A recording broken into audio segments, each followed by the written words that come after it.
Hey folks, Jim Thomas here, Fitness Management and Consulting, and welcome to our channel today. It's great to have you. Welcome back to all of our subscribers. I appreciate you being here. And if you're new to the channel, if you're finding us for that very first time, welcome. Please hit the subscribe button. Please hit the like button. Consider becoming a member. And then to learn more about me, learn more about my company, check out the links below. For more information on how you can get funding for your projects, free streaming services for your gym. Marketing programs that can help, drive more people into your business, sales training, a host of things, just check out those links below. So with that said, let's get into our topic today, and it's, characteristics of bad gym sales managers. Characteristics of bad gym sales managers.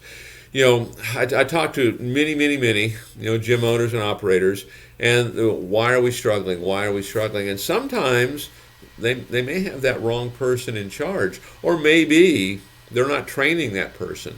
Maybe we're not creating that environment. There could be reasons for this, okay? But when we see this, just know, the alarm bells are sounding when we see these kind of things. So let's talk about some of these characteristics of a bad gym sales manager. So number one is micromanaging, okay? I can think of a gym manager. I'll think of one here in the past, no names, of course. And this person was an excellent producer, one of the hardest workers. First one there, last one to leave, put in the time, did everything you'd want, and generally would hit the numbers. But because they micromanaged so much, they couldn't keep a staff. There was high frustration, high stress in trying to keep a staff together. And so much ended up being on this one person's shoulders that it was just impossible to take long term. Okay? So that idea of micromanaging, hey, I'll just do it myself, it's not going to work for you long term. So if you got someone who's micromanaging, we want to teach them how to train. We want to teach them how to follow up. We want to teach them how to delegate, and even teach them how to automate in some cases.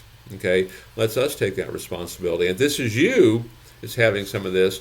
Look at some of these things and how can we fix this? Okay. Number two, burned out. Burned out. Okay, characteristics of bad gym sales managers. I see this one all the time. People just kind of going through the motions of it. And I tell you what I find to be true, okay, is we've kind of forgotten our why, okay, when we get to this so-called burned out kind of thing. We've forgotten our why. And what I mean is, hey, what are our goals? Our goals are make money or whatever, but why is it important? Same things we do with the customer. What are your goals? Tell me, why are those goals important? And those are the things that help keep you pushing through. We keep focused on that. We're focused on what that desired outcome is. A lot of times these folks that are, burned out, they've lost sight of what that desired outcome is. A lot of these folks that are burnt out, they quit learning. They're just doing the same old thing and getting the same old result. We need to continue to be a good student. We need to continue to understand why we're doing it. And I would even add in there that we want to associate with people that are high achievers. They don't have to be super high achievers, but folks that are looking to accomplish things. Go to networking groups with salespeople and small business owners. That doesn't have to be in the fitness industry, but associate with these folks that want to achieve. It'll make all the difference in the world for you. Okay. Number three, unprofessional. Where would I start on that one? I think, unprofessional, they show up late, they leave early, they take a long lunch, not always in uniform, name tags not on. Those are some pretty clear things to see, okay? And I would say probably the most common one is they show up a little bit late, take a little bit too long for lunch, they leave exceptionally early, very unprofessional. Okay, we want to lead by example, right? If we're expecting someone else to do it, let's make sure we're doing it. Number four, they're a poor communicator. Poor communicator. Okay, characteristic of a bad gym sales manager. This is probably the hallmark of anything, whether it be in your personal life or business life, is be a good communicator. Because we've got a lot to communicate. We've got to communicate with members. We've got marketing information to communicate. We've got maintenance communication. We've got customer service communication. We've got sales. And we have to be on top of this. And we have to be a good communicator. And we have to look for ways to get this message out. Okay? And effective ways to do it. Number four, they demand authority. I'm the boss. You know, people that are really in charge really don't have to say that. Okay? If we're truly trying to help others and help them reach their goals, they don't have to demand authority or demand the power. Okay? They get it automatically. People look up to them. Okay? If we're out there trying to help other people, okay, if I help you get what you want, I'll get what I want. If I'm the manager, hey, if I help you get more sales, if I help you be better at your job, I help you do more things, guess what? I'll be the best manager. Okay, it's kind of simple in that regard, but it's easily forgotten. Number 6, unprepared. Unprepared. You know, how many managers do not give a sales meeting? How many managers do not give a sales meeting? How many managers do not train their staff? How many managers don't recruit? A lot of them. Okay? Get prepared.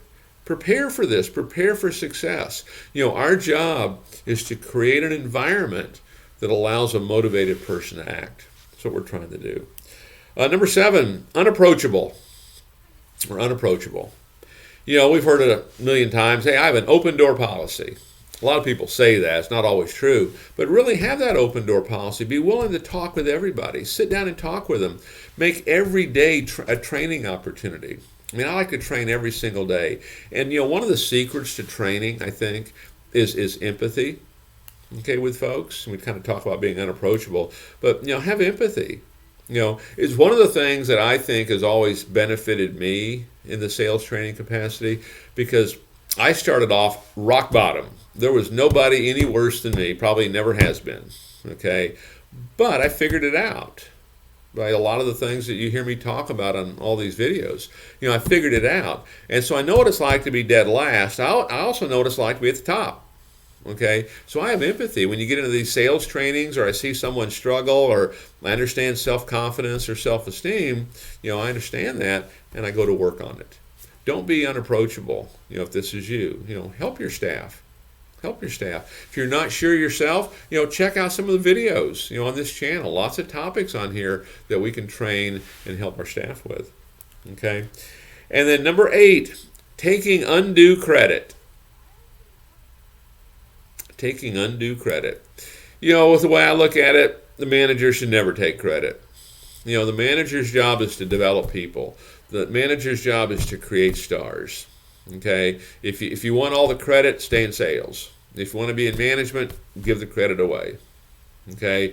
Great job. Our job is to develop people, train people, coach people, make them better. Okay? We're not competing with them. Don't take undue credit. And so some characteristics of bad gym sales managers, if you're in that situation, if you're a salesperson in that situation, you know, take a look at it and see what's going to be best for you. If you're a manager doing that, take a look at that. How can we make some changes? And you'll be surprised how things will change in terms of how your business and how your referrals are and member cancellation. A lot of things will change. And if you have these kind of folks working for you, hey, what can we do to help them make a change? You know, sometimes these things, it's not always their fault. Okay, we can help them. Okay, and I think we should make an attempt to. You know, I'll kind of wrap up with this. You know, I get asked this question a lot: is, hey, how do I know when to fire somebody? Okay, and because when we talk about, you know, these kind of characteristics, oh, I need to fire that person maybe. And so here's what our job is. Our job, if we're the boss, is we want to give 100% of our efforts to make this person as good as they can be. That's what our job is. And so if I've got this person who's working for me, my job is to give 100% of my efforts to make them as good as they can be. And then the moment that I can't do that, that's the time to make a change. Okay? And hopefully we're committed enough to, you know, get that done. Now, here's the balance to this. I'll kind of go into another topic here a little bit, just kind of touch on it. A lot of times we don't make that change because we don't have replacements.